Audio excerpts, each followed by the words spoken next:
Hello, beautiful people. Happy Thursday. Oh, that's not what I wanted to do, though. How you guys feeling? Welcome back after Thanksgiving. We all have eaten. Some of us still eating. Um, with that being said, I hope that you all. Hey Tay, I hope you all. I was trying to sweat it off. Hey May. You beautiful ladies, I love y'all. I really love y'all. I mean, and I love the camaraderie between us all, because we're all supporting each other genuinely, and that's not always easy amongst us being women one, and then sisters, and queens. All of us here have so much to offer the world, and it's not an easy task to do when you're trying to juggle a million different things. And I'm gonna add you soon in a minute, Steph. I wanted to just, wait for some people to come in. And today's Triumphant Thursday guest is Stephalogie Gergeres, whom is a dear, dear friend of mine. We've been friends for, not even friends, sisters for, girl, I'm 25.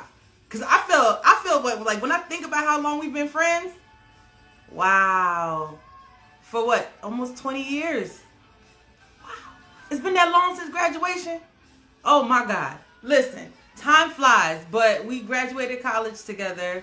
And I'm going to tell the story when you get on. But Stephanie has made many strides in the production element of television and film. And I'm so infinitely proud of her, just to know her, and all the years of just knowing each other's story. It touches me each and every time I think of you. And even if we don't talk all the time, Steph, you already know, like, family for life. And I want you all to get to know Stephanie for yourself and listen to her beautiful story and all of her triumphs that she's overcame. And I'm about to add you, okay, Steph?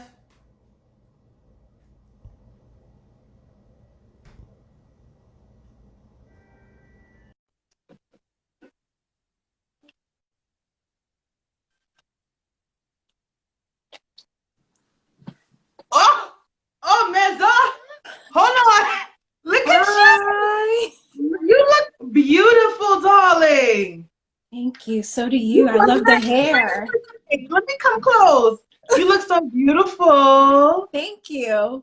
This is the You're first welcome. time I'm doing this live situation. You popped my cherry. You already know. Let me stop. I love it. I'm glad that I was able to do that for you, sis, and get you where you need to be. That's a cute top. Is that a dress? Yes, it's a Girl, dress. show off, okay? Them not ready. All right, girl. Yes. All I right. love So your hair. thank you. This is called May. I named the last one after Tay, so this is this is May, okay? But I just want to. What Mine happened? usually I name mine is I have a Kelly and I Mhm. have a I forgot the other one, but I name them as I feel, but Kelly's my main name for one of mine. Kelly, yeah, because I mean, listen, and I don't know if anyone's ever done this, like the different cars that I've had. I name my cars. Does anyone else do that? Like, Yes. yeah, because my all my cars. One was my first car in high school. Her name was Betsy, and that was a Chrysler New Yorker. My mom always used to drive them old cars, so it was like a Chrysler New Yorker Fifth Avenue or something. And I Yeah. felt so embarrassed driving it. And then when I got to college, I had a Ford Taurus, and her name was Sasha. So I digress. Um, I am going to tell the story. Stephanie and I have known each other for a very, very, very long time. And I think when we're young, late teens, 18, 19, 20, 21, I mean, there are some, young adults who know exactly what they want to do in life, where they want to be. And I mean, I changed my major a gazillion times. And when Stephanie and I met, it was, where did we officially meet? I just remember the bench. We were in classes, Yeah, I think it was mass comm. mass comm. Yeah, we had a Yeah. mass comm Like class. towards the end of freshman year. Yeah. No, I'm kidding. No, it was probably Junior year. junior, yeah. Yeah, junior year. Trust me, I was in biology my freshman. Yeah, Anyway. freshman year I was great. I was in business. I didn't like it. Yeah. I regret that now. But go Listen, ahead, continue. listen. Anyway, I digress. Like, if I had to choose another school, though, I don't think I would have chosen USF. And that's just my personal. But anyway, USF in Florida, we are Floridians at heart. And we met in Mass Comm. And we clicked, and we would just always have these conversations about what the heck we're going to do after college, what life has in store, what is love, who am I don't know, I'm scared, like, because there's just so many pressures just in life, you know. And we didn't even scratch the surface, Steph. Yeah. Not at all. And we had this bench right outside of the Mass Comm building, was a bench like right under a tree. And Stephanie and I, after class, we would sit at that bench like so many days and just sit at this bench and talk for hours upon hours upon hours. There were times when we missed our following class just sitting down talking, because there was just so much that we wanted to express to one another. And we just encouraged each other. And a lot of the conversations we had, we knew this part, that we wanted to be in the entertainment industry. At that time, I was minoring in criminology, and I wanted to be an entertainment lawyer. That was my vision. And I know Stephanie wanted to delve into hosting and television and being in front of the camera. And she had, I think, a family member who was a part of the industry. But she was like, I remember the young Stephanie, you were so enamored by her, like, oh, my cousin did this and that. And like, I'm so, you know what I'm saying? Like, we had that young energy. And to see Stephanie actually fulfill all of her desires. And actually, I did not fulfill my desire in becoming an entertainment lawyer. It was either that or PR. And here I am at the forefront of being in front of cameras. Now you can't get me to shut up at all, okay? And but we knew that the stem of where we were going was in the television and film industry, and we've stuck to it. It hasn't been an easy road, especially living in New York City. So here we are from Florida to New York, and to see that we manifested a majority of what we desired in 2021. I mean, no, 2020, but we're about to be in 2021. It's a true testament in just following the rhythm to the beat of your own drum, no matter what, because you're going to end up where you're supposed to be. So I'm grateful to just be a part of this now where we are. And I love you because you're my sister. So I just had to get all that off. You're welcome, sis. I wanted you to talk to the audience and let them know who you are and give them a little history about yourself. Where do I start? Okay, well, my name is Stephanie Gergeres, like Erica said.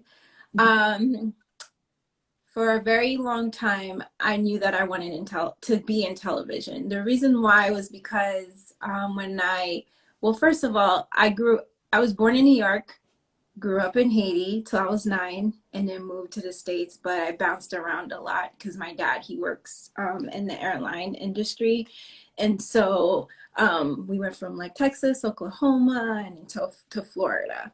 But in the midst of all that traveling, of moving from place to place, the one thing I do remember is watching Entertainment Tonight with my mom all the time, all day, every day. And ever since that first episode of me watching, I was like, I want to go to New York. I want to move to New York. And I want to go into TV. But at that time, I really wasn't sure exactly what I wanted to do in TV. I just knew I wanted to be in TV. And then from there, that moved on to, okay, well, maybe not. Then when I got to college, I ended up majoring in business because in my mind, I was like, you know what? I want to do business. I want to travel because I want to wear that long coat. Like back then, it was like that long dress with the matching coat. I just always envisioned myself just traveling from country to country, just handling business. And then when I got to the point where they were like, oh, you need to take calculus, dropped. I was like, I hate math. I just will not. I'm not not about that life. So then I ended up switching back to, I switched to mass comm. And from mass comm, that was where I was just like, you know what, I know I've always wanted to be in TV. And then that's where I started my venture, or my journey, shall I say, to start in broadcasting. And from there, you know, obviously that's how we met. And I took broadcasting classes. And in the midst of taking my classes, I had a teacher, which I'm sure you remember, but I'm not going to say the name. But anyways, he basically told me I would never make it in the industry. Like, just flat out just said, you don't have blonde hair, blue eyes, and you're not going to make it like some of your classmates. And he like literally specifically pointed out the classmate that he was talking about. And from there just said, you're never going to make it into television because you just don't have the pedigree. So that broke me like there was no tomorrow. And I was just like, oh, then I questioned, hi, let's talk peaches. My girlfriends, they popped on. Thank you for supporting us. So from there, I decided to just, I thought about it, and I was just like, well, I'm still going to do it. I still want to move to New York. But in between graduating and still in Tampa, I decided to just apply for every possible news news outlet that I can think of that I applied to. It was, whether it was like in the middle of nowhere, because you know at that time they're like, if you want to become a news reporter, you have to literally just apply in the stations where nobody knows you. So if you make all your flubs, your mess ups, you do them there. Every single one. I think I applied to over 70 news stations, and they all told me no. Literally. And I remember that process. Yeah. I remember that. Yeah. And they were just like, oh, well, some of them were very specific. They were just like, we're not looking for a Black person. Some of them were just like, not right now. And a lot of it was just like, it's not you. So that made me feel like really rejected. And in this industry, you have to have thick skin, and I'm very sensitive. So a lot of people sometimes are just like, how are you in this industry and you're sensitive? But I wear my emotions on my sleeves. Like, a lot of people who are close to me, like you, obviously know that about me. But anyways, so from there I was just like, fine. And then at one point I was just like, you know what, I'm still gonna move to New York. And then I got to the point where I saw this job on Craigslist, and they were asking to, they needed a camera girl to go on tour with them. It was for a dance company, and to shoot all of their different, it's like a big dance company now. It's like Star Quest or something like that. And we had to go on tour, and I had to break down the sets and everything like that. Every city to city, literally for like 3 months. And the thing was, they were at the end of their 3 months leg tour, and their camera person just flaked on them and just went back home. So I literally lied to my parents, and I was like, I got a full-time job in New York. They offered me benefits. Like, I'm so excited about it, and it's a good job, and it gets to be on TV. Totally lied about it. Mind you, I didn't have a place to stay in New York. I didn't know what I was going to be doing. I told the job that I was based in New York, and I wasn't. I was still in Tampa. As soon as they told me I had the job, literally that same week, I sold everything in my apartment, like everything. The only thing I went to New York with was my clothes. My bed, I sold my bed. I left my car behind. What else? Like, I sold everything that I had. So got on a plane, because obviously I said my dad works for their airline. Got on a plane, got to New York, went to my cousin's house in Long Island. The next day I was on a flight to Maine. After that, to be on the tour to like shoot for them and everything like that. 3 months ended. After that, came back to New York, and I was just like, what do I do now? Right. I already lied to my parents, so everybody thinks like I'm in New York, like living like blah blah, and I really wasn't. And then so couple months went by, and I applied at CBS, and then from CBS, that's how I got in. But originally, before all of that, I did intern at Fox, Searchlight, not Fox, but still Fox. I hate Fox. Sorry. Worked there, and I was in their publicity department for a while, and I worked on a lot of like movie premieres, and I got to like meet Will Ferrell within that time, and then worked at MTV, and then did my fair share with like a couple of other networks from there. But in the meantime, I was freelancing, and then I got into CBS's page program, and from their page program I just became consistent there. I would wake up at 2 a.m, take a bus ride that would take me into the city from Amityville, Long Island, for those of you who don't know where Amityville? Yeah, it's pretty far. So I would take the bus to Rockville Center, which was already like a 2-hour bus ride, and then I would take the train all the way to Jamaica Center, from Jamaica Center be at CBS to be there in time to to make coffee for Julie Chen. What? Make her espressos and have it ready for her before she starts getting in hair and makeup. So but that's dedication, and that's tenacity, and that's the willpower that a lot of creatives have to have, or people in general, not even just creatives, but you have to have that kind of tenacity for the things that you love, because it doesn't, even though it's work, it doesn't feel like work, because it's almost like a dream job, you know? Go ahead. Yeah. No, it's true though. And so I did that. I was commuting 3 hours a day, going in, making sure I was there before the anchors come in, and I had to make sure that all their stuff was ready for hair and makeup. They were mic'd literally right before they got on set, make sure their cars were ready when they were done with the show, all that stuff. And then from there, I was stationed in different other shows and departments within CBS, and from there I hopped around a lot, and then I would work all of the CBS departments, and then from there I would do BET after to do 106 in Park. And after 106, I was working after those 3-hour commutes in the morning. I was putting in at least a good 18-hour day at work, and then back on the bus to get back home. And I would literally sleep for about maybe an hour or two, come back in, do the same thing. And I did that for 18 months straight. And during that 18 months, it got to the point where I'm not going to leave that part. I'm not going to say that part, but I mean, Erica, but pretty much it ended up being a situation where fuck it, whatever. It's my truth. I ended up just, didn't have any place to stay. I lied to my parents, I was telling them I was there. And then, stuff went down with family, my cousins that I lived with. So I ended up living in my car for like 3 months while I was doing the internship, because I ended up having go back home eventually and got my car. And it was during the winter time, so I would either sleep in my car or I would sleep under my desk at work.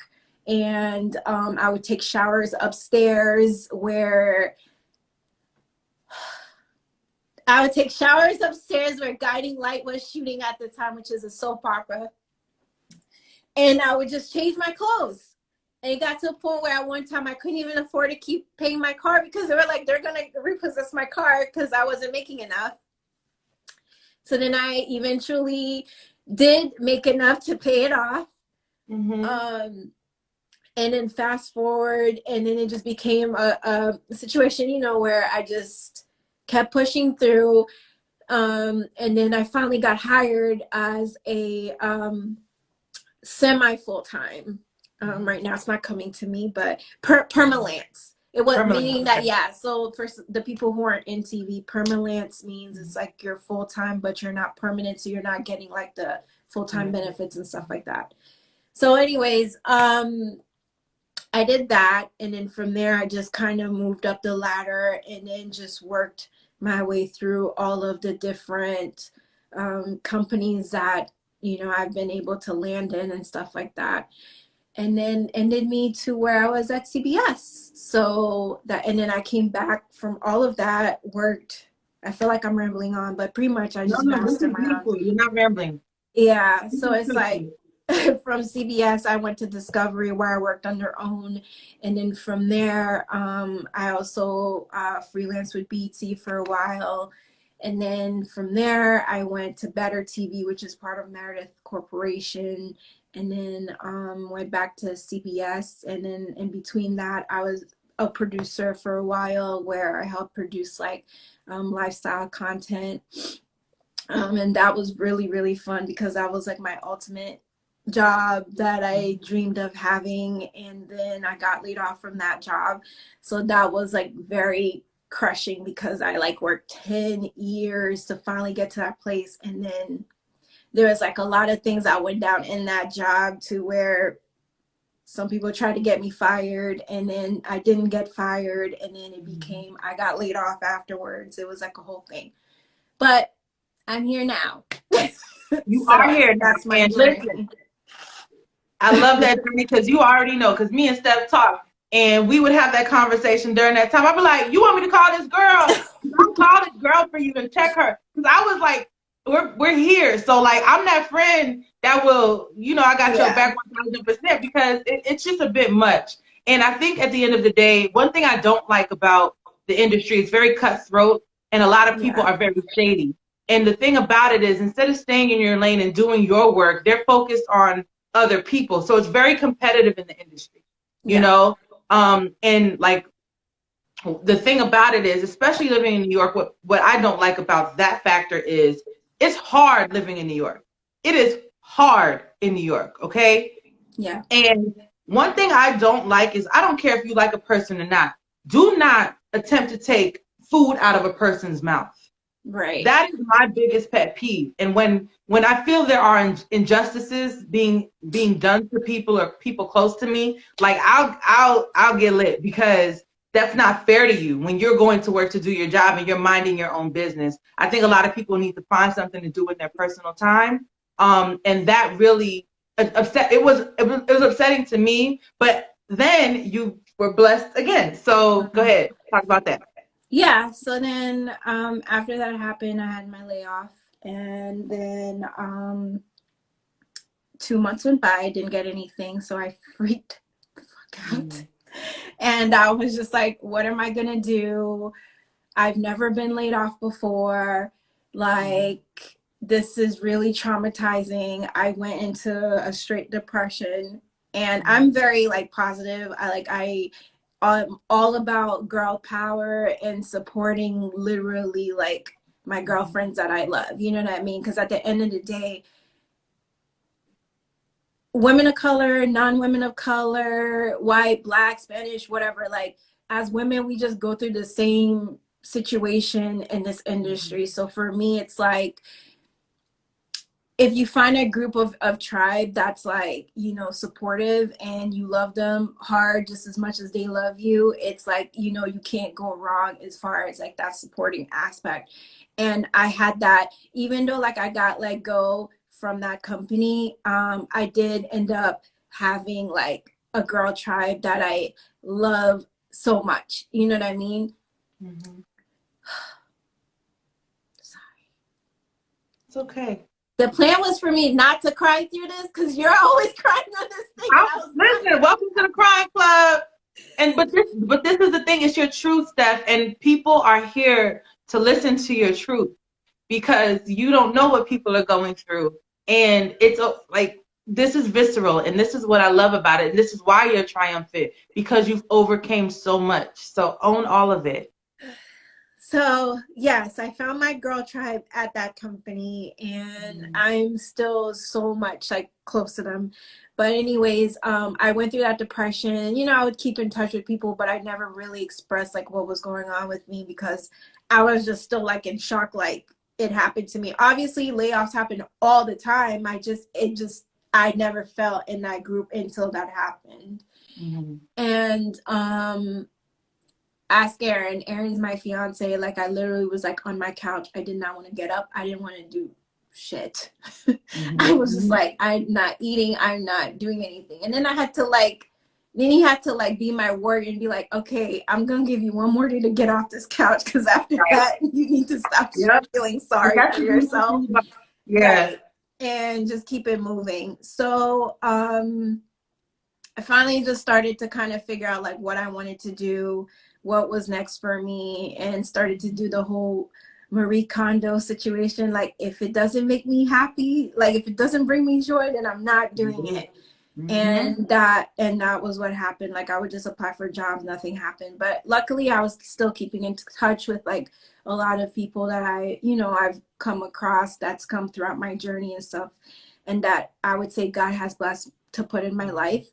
And from there, one of my old bosses from my very first job, that permanent Lance job, he was still at CBS, and I happened to reach out to him, and I was just like, hey, his name's Mike, and I was like, hey Mike, I'm looking at these positions, and I saw one, I applied, and I'm just letting you, if you know anyone, I want to pass my resume.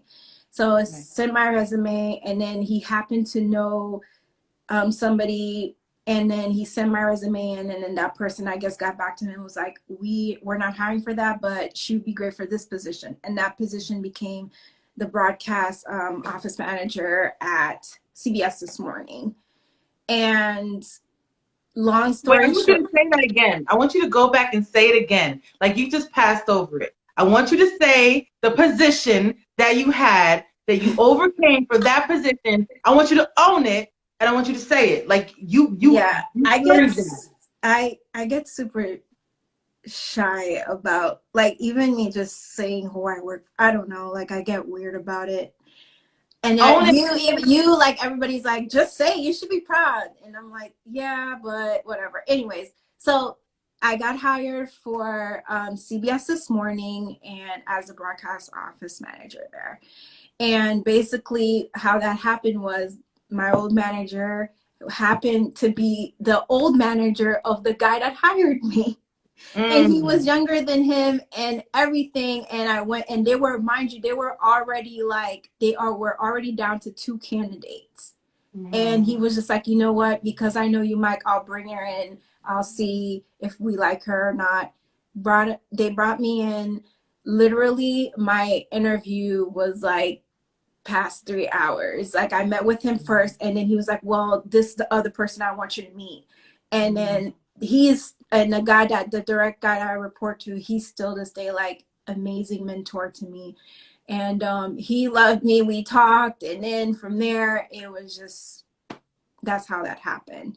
But there at CBS This Morning, pretty much, I handled everything as far as like office situations. I assisted my manager with that, pretty much just making sure that like all the producers had all of the equipment that they needed for all their shoots, making sure that they were booked and ready to go for all of their shoots that they had, whether they were whichever borough they were coming from, because I was helping manage LA borough, the Asia borough, New York borough, London borough. So I was literally, and it was just me and him literally handling all of that and making sure everybody was good and that everything was set and ready to go for the anchors to get on every morning. And so there are times where I had to, mind you, I live in New Jersey, so it takes me about a good hour to drive. But that bus ride, not a fun go when it's like rush hour time. So I wake up at, pretty much, it's circled back, but this time it was worth it for this position. And I'm waking up at 2 to be on the road by 3 to get there by 4 to make sure everything is good, hair and makeup, because the anchors are already on their chair by like 3 or 4, depending on how far they live, and they're on the air by 7. So I was pretty much just, my hands was in everything. Like with my position, even though it's titled that, I was all over. Right.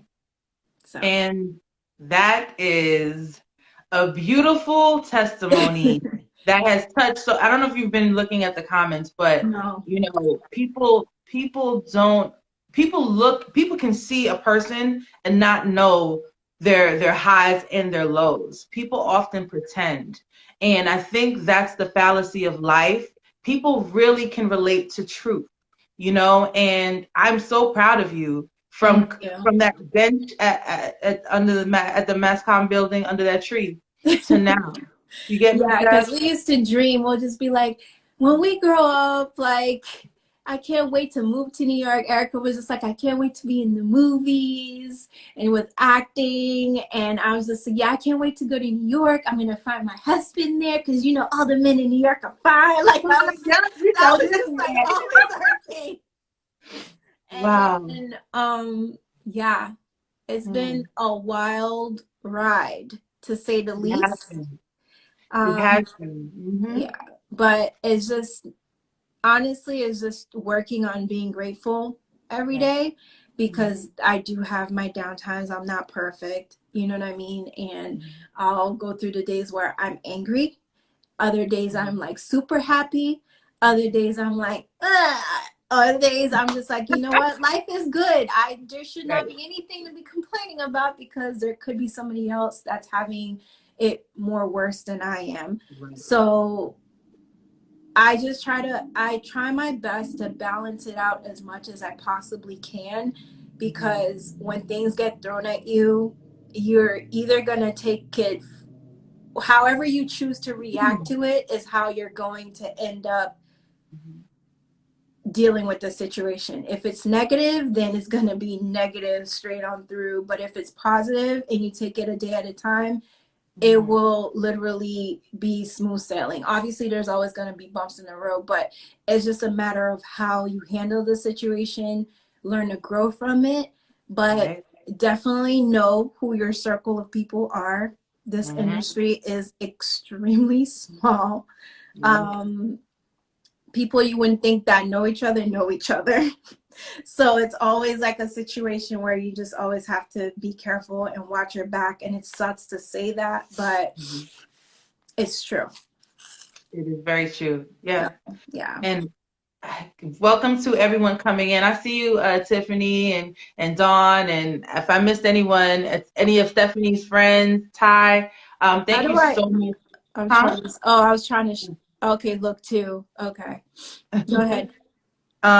So you overcame so much, and what are some of the biggest lessons learned with all that you've overcame in this industry? And you still have so much more. Like, we're still young, like we got so much more time, but in the sense of just the last 15 to 13 years, what do you think, some of the biggest life lessons have been for you in the industry?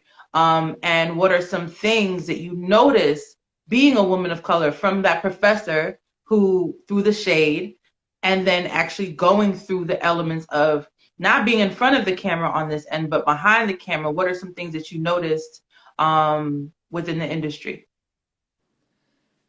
Well, at that time, um, from college and then getting into the industry, it was basically the same thing he would Mhm. say, you know, you're never going to make it. You're not worth any, you know what I mean? Like it's just Mhm. you constantly have to fight for yourself as a woman Mhm. of color. And I mean, I've been in situations where it's like I'm not going to say the platform, but basically it's been situations where if you have to create something, right? And then it's Mhm. like your white counterparts don't have to explain or define the project because everybody gets it. But then if you're bringing in and you're trying to mix it up to bring in content for people of color and they look at you like you're stupid, like you have three heads on your shoulders and they have no idea what you're talking about. And then you have to write like a whole deck of definitions of everything when your white counterparts don't have to do that. Like it gets very frustrating to be Mhm. the only black person in a room and you can say the same thing and it just goes over everybody's head, but then Mhm. the next person says the same exact thing you said and that gets respected more Mhm. than your own word. Right. So that stuff hasn't changed up until, I mean, obviously even though like the whole Black Lives Matter situation has arisen and now everybody's more focused on, you know, making everything more equal, Mhm. it still very much was the case up until then. Like, I would go to HR and report things and nothing would happen. It was always their word against mine. Can I talk about a situation Yeah. that really annoyed me? And exactly what you said. It is us women of color being taught at a very young age that you are going to have to work twice as hard. You're going to have to prove yourself twice as much. And that's why I think, especially being with having West Indian brought up, see, you know, our parents were so strict on education because they overstood what it was going to take to make it in this world. Yeah. So, you know, we got to be grateful for that kind of rearing. But, you know, even as an adult, having to deal with people touching your hair as if you are a horse or a sheep in a petting zoo. Like, we are adults. I'm here to work and learn. But what I've noticed is when people try to do that and have attempted to do that to me and or you maybe, which I know with you, of course. But my biggest thing is, you know, they do it because the people who choose to do it are intimidated. And you'll start to notice before they feel comfortable enough or brazen enough to actually touch your hair, they are always looking at what you're doing. They're always watching what you're doing, you know, and it's because they probably know they don't have as much gift or light than you do. So they find things to nitpick to the boss or to the manager to just put a negative air on your name. And you know what? I always believe in karma, and especially in the workplace. Karma, for people who try to you know, badmouth you when you're doing your most amazing work, to me, you know, karma will get them in the end. So, you know, if any of you have experienced that in the workplace, I just had to put that side note in there. Just keep going, because your gifts and talents will speak for themselves in the long run. So yeah, I agree with that. That's why I try not to, the way I move, I'm very supportive. I try my best to be positive when I can, even when people are trying you. I mean, trying you. And you have to be like, you're like imagining ways how you can just drop kick them, but then you have to put that face like everything's great.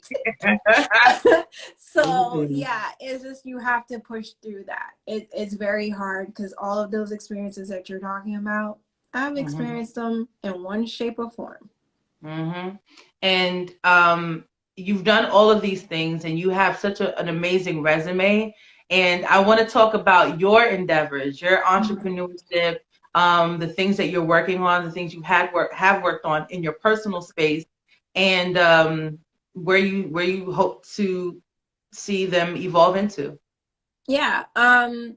So right now I'm actually in the middle of taking some classes. I'm obtaining my master's. I'm so proud of you. Thank you. In digital marketing. I just feel like because with how TV is going, and obviously with digital being is like growing like blink of an eye.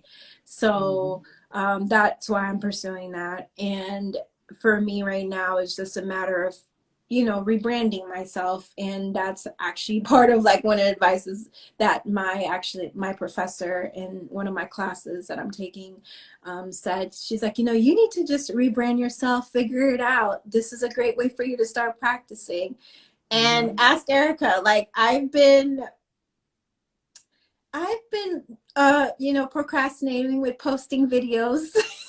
And I'm her accountability partner. What did I say to you this week, Stephanie? Just do it. Thank you. Yeah. And you know, it's like, yeah, I work in TV, but it's like being on this whole, you know, communicating on IG Live and all that stuff. Like it's very nerve-wracking. Even just to get on, I was just like, oh my God. So I guess it's not that bad, but that's also because I'm talking to you. So yeah, so I'm in the middle of just working on that, and hence why I created Stephalogie, because I just want to create a platform for myself where I see my growth, and I'm also I want to learn more about myself. I want to do more adventures and just share that with people, my thoughts, my feelings. just being more open instead of guarded. And, you know, just hoping to influence someone in a positive way through my experiences that I've had. Because, and a lot of people are like, you need to start back up your stuff. You need to start back up your stuff. And I would just be like, no, nah. And like all my friends, they're all doing all their stuff. And I'm like their biggest cheerleader. And then I'm in the corner like, I'm not ready. I'm reeling you right in, because let me tell you, Stephanie, because we're gonna, if we have an idea and we don't do it, it becomes a vapor and then it just disappears, right? So I had this idea for my show last year, okay? And then all of this stuff happened, and it was just like the Holy Spirit was like, okay, I need you to do it. I need you to do it. So I finally did it. And my first episode, if you guys look 8 weeks ago, this is the 8th episode, right? Today of Triumphant Thursdays. 8 weeks ago, I was so nervous. I had the curls, my natural curls, and I was like, okay, is anybody coming on now? Sweating. But then once I got over that, it feels natural because it's mine. You get me?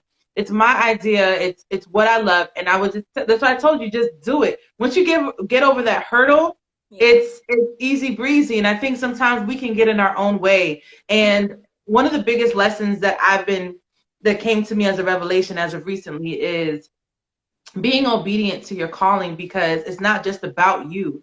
It's about the lives you have to touch. So if it's wake up at 5 o'clock in the morning before you start your classes to create a video to put on Stephalogie, you do that, because it takes the energy, it sets the tone for the day, because you don't know who you're touching. And it's not about how many likes you have or how many views. It's about the people you're touching. Let God grow it in his own way. You know, but if it's your creation and he put it on your heart, I mean, honestly, just do it, because you don't ever want to have regrets about not doing it, because it's not just about you, it's the lives that you're supposed to touch. So I'm just going to put that in there as an accountability for this week again. So, okay.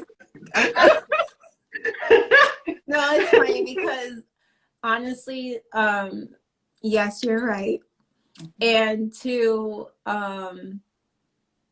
every time I post something, honestly, and like from the bottom of my heart, like I've approached it like this, like I sit at the computer and I'm like, God, please just come through me and tell me what the message is that you want me to say today. And I literally would just sit at my desk and I'm just there like, okay, I'm going to share this today. And then that's like the only way that I've been sharing things is when I feel something. But I know I need to be the art of that. I'm taking classes on digital marketing and you have to be consistent, but I'm not being consistent. So that's the key to everything. Yeah. It's a part of self-discipline as well. Yeah. The self-discipline part is not easy. Like literally maybe about, okay, so before I started Get On with Erica J, like this time, I just started creating flyers. I just started to get in that creative space. I was creating flyers like a month before I actually started my first episode. I'm like, Stephanie, what do you think? What do you think? This color, that, you know? So I was already in the works of creating. And so what pushed me was I had made the ad for it and, you know, stating when the first episode was going to air. And I was like, once I put that out, I was like, there's no going back. There. Right. I had to force myself and push myself to go through with it and be accountable for myself, because we're no longer in our 20s where we can just flake stuff off or flake ideas off. We are in a space where we can actually create the tempo for our future. Like freedom is everything. I don't want to have to work for anybody ever again. I want to be able to have my freedoms in being on set, filming, you know, having this show and, you know, actually writing and filming and directing my own content as well. I want to be in that complete free space to where I don't have to answer to anybody but God. You get me? So that is the biggest thing. And I'm proud of all of us, you and I, and then all the ladies in here as well who have created their platforms and podcasts and live, you know. That's so true, because like you've done an amazing job. Like literally you're like, I'm gonna do this, And I was just like, okay, Erica knows how well I know her. And I was just like, okay. And literally like 2 days later, it was like, get on up with Erica. I was like, what? And then it was like the same thing with my other girlfriends. Well, I didn't know that they were coming out with their podcast, but she just sent me like the name of her podcast, and then I was just like, oh, it's a cute name. And then like a couple of weeks later, they came out with their podcast, and like, you're doing amazing, they're doing amazing. Like everybody that I know has just been flourishing in their girl goodness, magic, swag that I just love. And I'm actually using that like as like my inspiration. But it's that fear, yo. It's like that fear. Fear is an illusion, Steph. Fear is an illusion.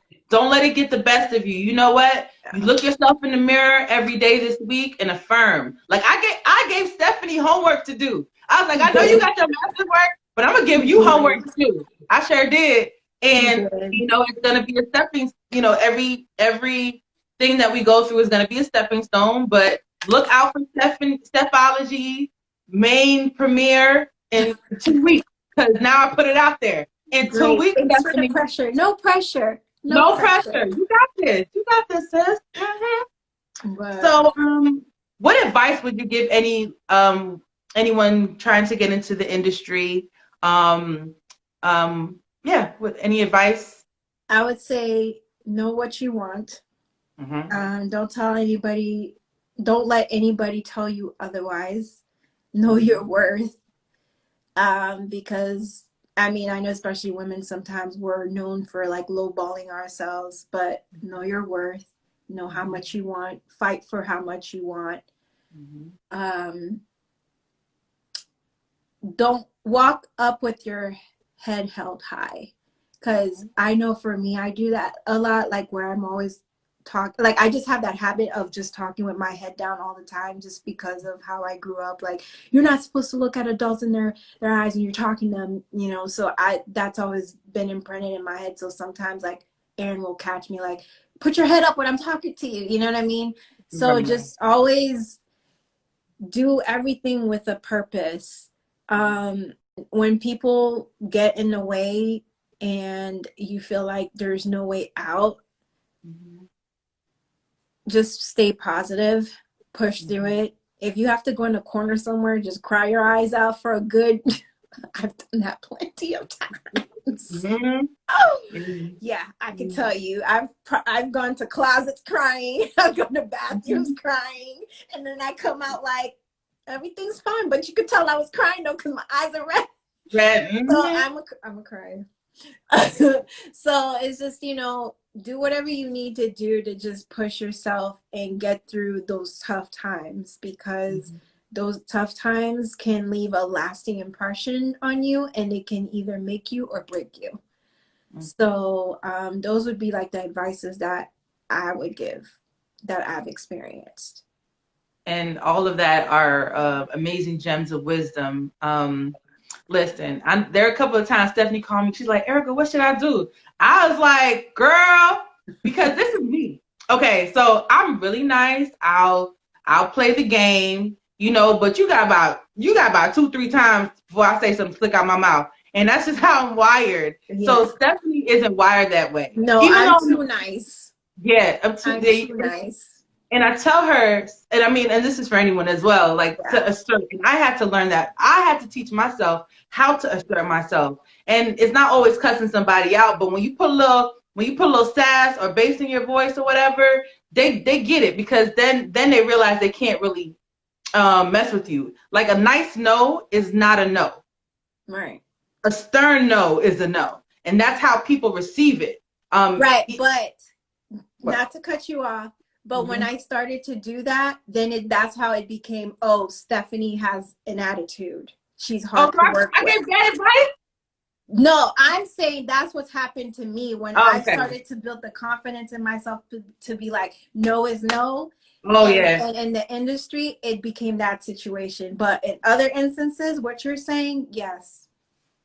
And it's true, and it's like I get what you're getting at as well in the industry. Like even with a particular role, like if there's a role I don't feel comfortable with, if you tell a casting director no enough times, it kind of leaves a sour taste in their mouth because you're an actor. You're supposed to just take whatever comes to you. But I think people in general should set a standard for what they desire and what they really want. I personally never want to be have the stereotypical role. Like I don't want to be a maid. I don't want to be that person in a film. And somebody has to play it, but it's not going to be me. I feel like there are other dynamic and visceral roles that can leave a profound mark in someone's life, you know?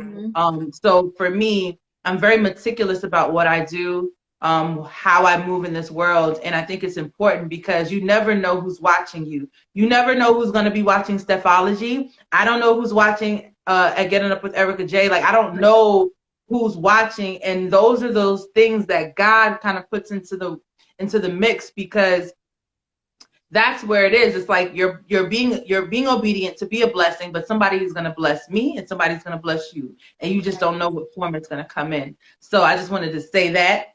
And before this Instagram live cut me off and cut us off, we're not doing that today.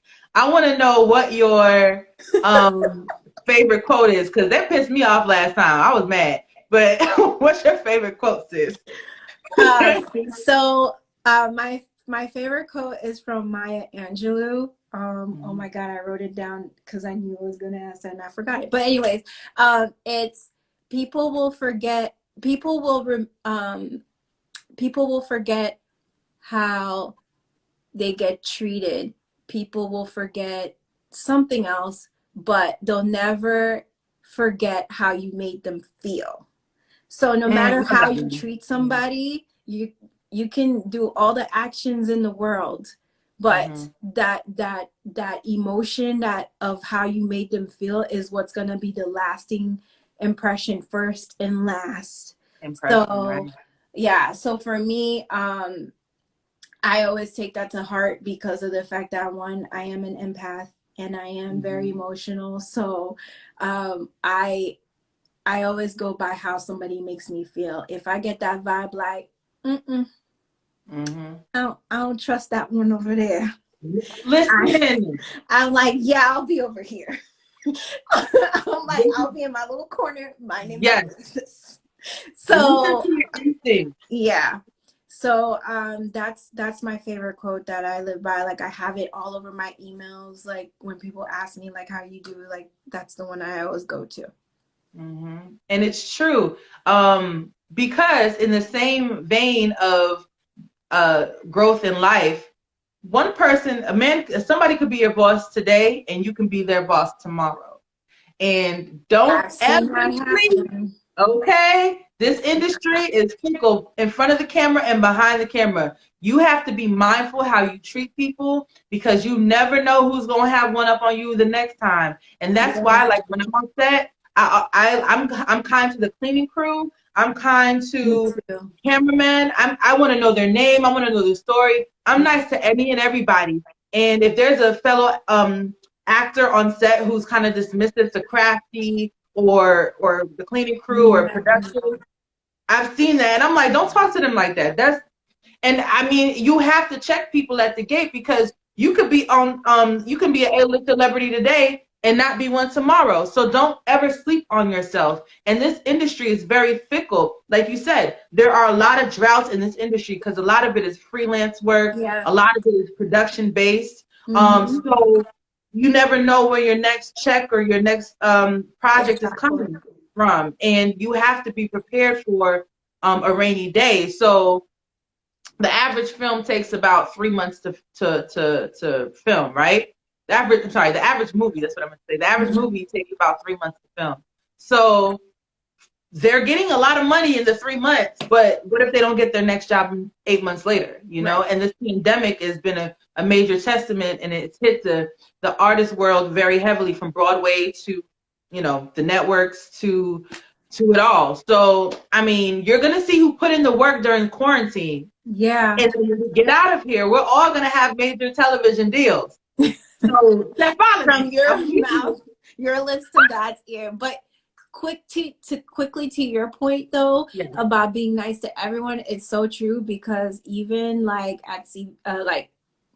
at where I was working at, like even the janitor, like they're close to like the CEOs, like the CEOs of the company. They're coming in there cleaning the trash, and like asking them questions like, what's the gossip going on, like who's doing what. And like, you don't know what those people could even be saying to the higher ups. Mm-hmm. So you have to be kind as much as you can to everyone, and don't fake it either. You just can't. Don't become like the Ellen situation, because that wasn't good. No, not at all. Not at all.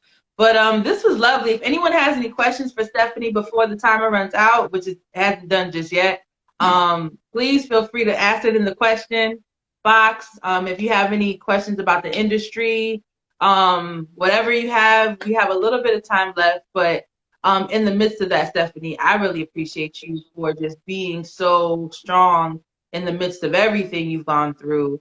Because you know my story, I've been through it too.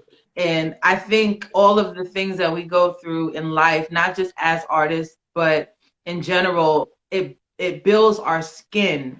And if we choose to learn the lessons, okay, no worries, Dawn. If we choose to learn the lessons or the experiences, because not everything is a lesson, if we choose to digest what we're experiencing, it always comes back. So think about the times when you didn't have a meal, right? Or I don't know, like the traveling situation that you were saying before. Things come back full circle. So it's like we're going through the same cycle of lessons and experiences. So if you have a moment where you don't have work, right? You've experienced that 10, 20 years ago.